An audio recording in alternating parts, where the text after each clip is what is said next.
What is up, ladies and gentle nerds? It's your boy Graham, also known as HamHocks42 on the internet. And for episode number 42, we are going to do something special. I'm going to take a look at my screen name and give it kind of the overthinking MTG treatment, where we look at who I am, what I'm all about, what it's for. Think of it as a superhero origin story of HamHocks42, my online alter ego.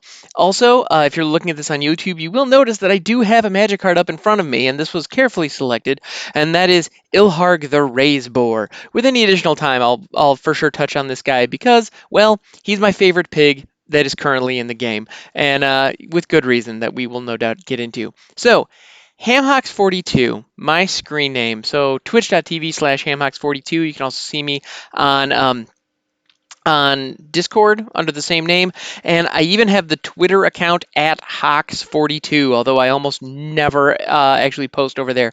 But hey, if you want to check me out, come give me a follow. I'd appreciate it. Anyway, HamHocks42. I'm sure you're wondering what is the affinity with pigs? Like, what is the story there? And at first, actually, it had nothing to do with that whatsoever. When I was in high school, I was actually a member of my high school swim team, and so as a result, I was in a situation where I was mostly, I don't know, exposed makes it sound bad, but I had my shirt off and I was in a Speedo a lot. It was just part of the deal, part of the nature. And I was a very chubby kid. And so, in looking at my thighs specifically, some of the older boys, actually, the reason that it came up was because in swimming we had these things called pull buoys, and if kids are swimming now, oh, there's that foam thing that you put between your legs. Yeah, but back in my day, to be an old man about it, we had really stiff styrofoam pull buoys that were connected by a rope, which actually left really nasty marks on your leg. But the idea for the non-swimmers in the audience, you put them between your legs. That way you can't kick while you're swimming. So the idea is doing a pull workout, you're focusing on your upper body, you're focusing on what your arms are doing, and your legs are locked in place, is the idea, because they have to be to hold this awkward thing in between them. Well, the ones that we had were connected by this piece of rope, and so they were all different sizes. And I always had to grab the large ones because my thighs were so big. And so I got the nickname. Some one of the older kids when I was a freshman, like, oh, look at those ham hocks, and it was, oh, it's the chubby kid, haha, and they just would point and laugh. And I decided, so for a little while, I just kind of let it roll off me, like whatever, it is what it is. It was very much, I mean, looking back on it, like, it was bullying, and there is no excuse for it. That behavior isn't acceptable, and that particular instance didn't hurt me personally too badly, but it was because I had gotten used to it, and that is really a shame. Bullying behavior is something that there's no excuse for. It's completely unacceptable. I do take some solace now when I see bullies in the world, whether they are in schools, in businesses, in day-to-day life, in the frickin' grocery store. When I see people who carry out those behaviors, um, I appreciate the perspective knowing that they are hurt themselves. And that's ultimately where it's coming from. If you are bullied, if that is something that you struggle with, know that the person doing the bullying is hurt somewhere. Somehow, deep down, they are in pain. They are suffering. They're missing something and they need attention because they aren't getting it in other ways and in other places. And that is a misguided and an unhealthy way of coping with that. And it does not excuse the way that they are treating you. It does not make that okay. Um, but know that that is the case. I have yet to meet a bully who was a well-adjusted, happy person. I've never met it. I don't believe it exists. But that was a situation where I had people bullying me for my weight. And I decided, you know what? I'm going to own this. It is who I am. Ham hocks. Fine. At the time, I had to come up, I didn't have a good gamer tag, and playing online was something that I did all the time, and I didn't really have a good name. I kind of bounced around between a bunch of different screen names, like so many people do, and I never really landed on one. And so I decided, you know what, HamHocks, it's got kind of a ring to it. It's kind of unique. It's kind of special. Screw it. I'm HamHocks now. I'm just gonna own it. You can call me whatever the hell you want. HamHocks is just my name now. Let's go. And the relationship that I had with those particular older swimmers ended up becoming ended up becoming pretty amiable. We got along just fine in the long run. You know, they weren't out to hurt me. The truth is, those same guys, when I was swimming, but the 500 freestyle was my event, which is it was a really long one. They were also the same guys that were at the edge of the pool cheering me on as I was going. You know, so we were teammates. It was very much well. It's funny. One of them actually was my older brother, but in a way, that was the type of relationship, you know, where they were giving me a hard time. Their intention had not been to hurt me, and in the end, it all kind of came out in the wash. Now, again, that's not to excuse bullying behavior. It's not okay. If you see it, if you say something. Um, Anyway, so yes, HamHocks. I decided to just own it. And somehow, for some reason, on some service that I was signing up for way back in the day, I don't remember if it was MPlayer or BattleNet or the GameSpy Arcade, if anyone out there remembers that, which actually had been MPlayer prior to that, which I'm showing my age here in a big way. I feel like I should just insert the dial-up modem sound for all those. I'm not going to do an impression because nobody wants to hear that. Actually, nobody wants to hear the dial-up modem sound either. It's a really dreadful noise. But for some reason, the name HamHocks by itself had already been taken. Somebody else had decided to be HamHocks on the internet. Not quite sure why. And so I had to come up with some way to modify it. And I could have thrown like an @ sign into it or threw some underscores. But I just decided, you know what, I'm going to throw a number on it. I'll just accept that that is what it is. It's a gamer tag after all. And okay, well, what number do I go with? The only number that came to mind was the meaning of life, the universe, and everything, according to the science fiction humor novelist Douglas Adams. So, in The Hitchhiker's Guide to the Galaxy, if you're not familiar, there is a computer called Deep Thought that is created to solve the mystery of the universe, to find the meaning of life, the universe, and everything. And it takes something like 10,000 years. And so, it's this multi generational process. If you thought your email batch jobs took a long time, whoo, this thing, it just, 10,000 years or however long it was. And then finally, when they finally figured out what the answer was, they found out it was 42. And that's it. Like the number, the meaning of life, the universe, and everything is 42. But then they had to ask, what's the question? And what is that the answer to? What's the question? What's the ultimate question? Well, and then they had to create another computer to figure that out. So it doesn't really make a whole lot of sense, as a whole lot of Douglas Adams stuff does. And as far as I know, they never did come up with the answer to, or they never did find the answer to what is the ultimate question. Anyway, as far as I know, there's some computer out there running that job right now. In any event, all that is to say, 42, it's a fun number, it's a fun reference, and if you're not familiar with The Hitchhiker's Guide to the Galaxy, it's actually available in a ton of different mediums. The one that I would actually recommend, the one that they're most common, or the one that you hear the most about, are the novels. They're great, go for it. The other one that I would highly recommend is there's a BBC radio broadcast of those stories, which, if I'm not mistaken, was the original implementation of them, or the first time that they were broadcast or presented for mass consumption. So I would definitely recommend checking those out. They are funny in proper British style. They're dry, they're humorous. Anyway, definitely check it out. 42, the meaning of life, the universe, and everything. Hence the name HamHocks42. That's where it all came from. That's the origin story. That's why that is my screen name. And that's why you can find me over at twitch.tv/HamHocks42. Now, Ilharg the Raze Boar, I specifically set aside as, well, the other part about that name, the other part that I'm really leaning into is, as I'm working on this podcast, as I'm working on my Twitch channel, I'm really creating a brand for myself. That's something I'm really focused on, or something that I'm really trying to work on. And I'm realizing I'm embracing ham hocks in exactly what that means. So when you think of ham hocks, what do you think? Well, they're pigs. You think of pigs. That's just what it is. Ham hocks come from pigs. So I'm just like, screw it. I'm pigs everywhere. I'm throwing up pig emojis. I'm actually in talks with folks about putting together like pig logos. I'm going for it. We're doing it. It's gonna be the pig channel, pig chat all day, day. And it's funny, in preparation for this particular video, I thought of, or podcast as you're listening to it, I was trying to think of, well, how do I have this conversation? How do I explain this story within the confines of Overthinking MTG? That is the brand. That's what I've got. So how do I explain who the hell HamHocks is in the Overthinking MTG style? And so, of course, the first thing that I did was I went out to the Gatherer and I looked up every boar and pig in the game.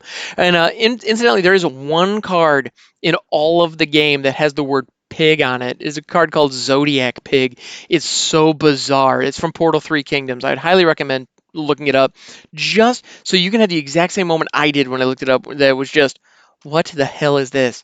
Um, and I may talk about that on another day. But as I was looking through the listings of boars, specifically Ilharg the Raze Boar came up, and it kind of blew my mind because I have him in my standard deck right now. He's actually an integral piece of that strategy, and it hadn't even occurred to me he's a frickin' pig. I have a pig in my standard deck today.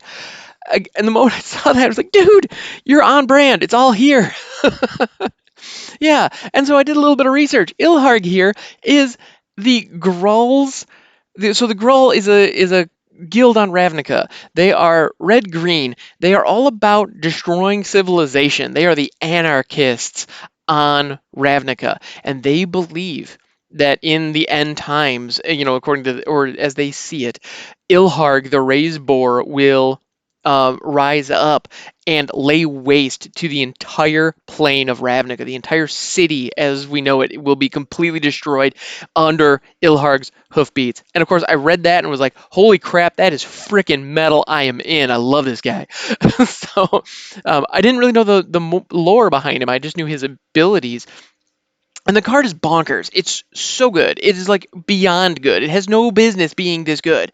And I have it in a deck with I have it in a deck running Fires of Invention and Cavalier of Flame and Terror of Mount Velis. So let's look at Ilharg the Raze Boar and talk about the incredibly powerful nonsense this pig can get up to.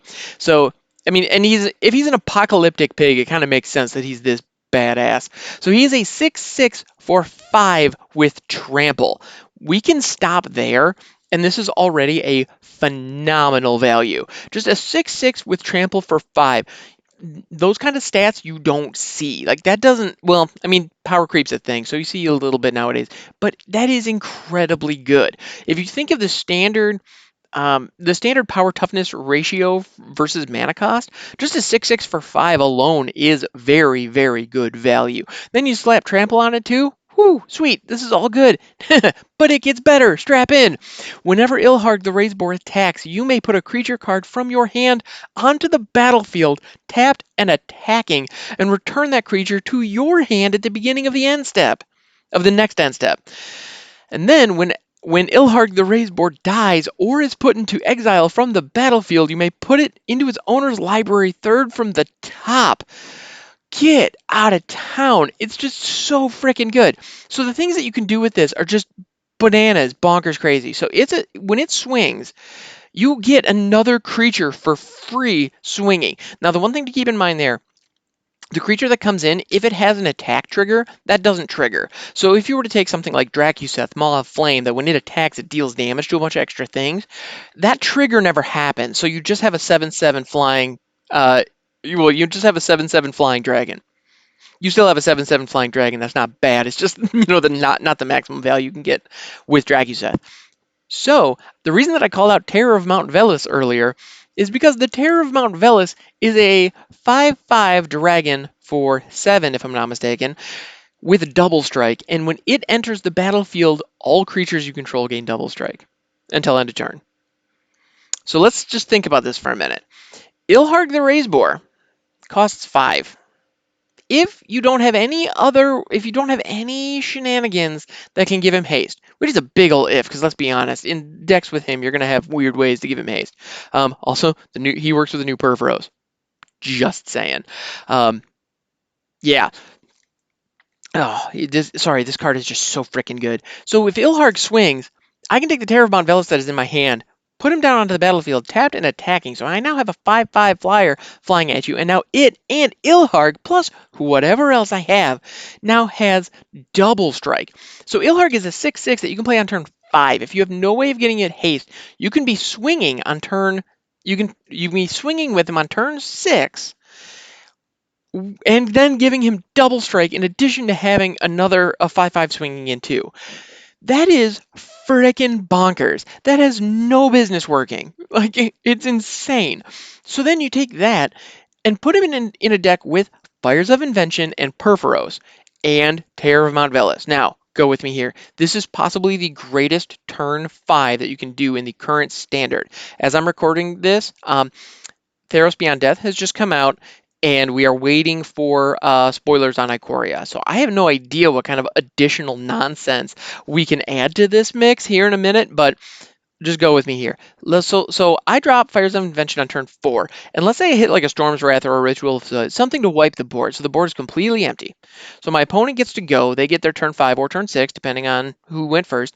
They put down something, and it could be something very good. That's kind of irrelevant because next turn we're gonna blow them out in all likelihood. So turn 5, I cast Perforos, the Bronze-Blooded, for free because he comes in for free. And then I'm gonna go ahead. He comes in for free with Fires of Invention. So Fires of Invention, I free Perforos, the Bronze-Blooded in. I then also drop Ilharg the Raze Boar in for free. Perforos gives him haste. Just gives him haste. I also have 5 untapped land. So if I have 2 additional creatures in my hand, I can pay the 3 on Perforos and drop one of them in. So I can throw out like a Cavalier Flame or even a freaking Bone Crusher Giant at this point. It could be damn near anything. And then I can swing with everything. And at that point, Perforos is actually going to be a creature. He's going to be online. Now, he's not going to have haste himself, unfortunately, but that's okay. We'll live with that.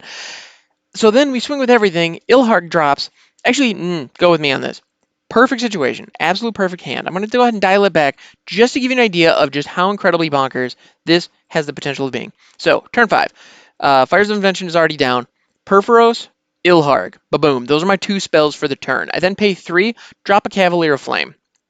That Cavalier Flame comes in, and now Perforos is online. I pay the 2 for Cavalier Flame, give everything haste, so Perforos now has haste. I now am swinging with a 7 power Ilharg the Raze Boar, 7 power Perforos, a 7 power Cavalier Flame, and then when Ilharg attacks, I can now take the Terror of Mount Velis that I have in my hand, drop it now, and now I have a 5/5 flyer, and now everything has double strike. The sheer amount of damage that you can pump out hitting that combo is freaking insane, and that is capable on turn 5. 5! Think about that for a second.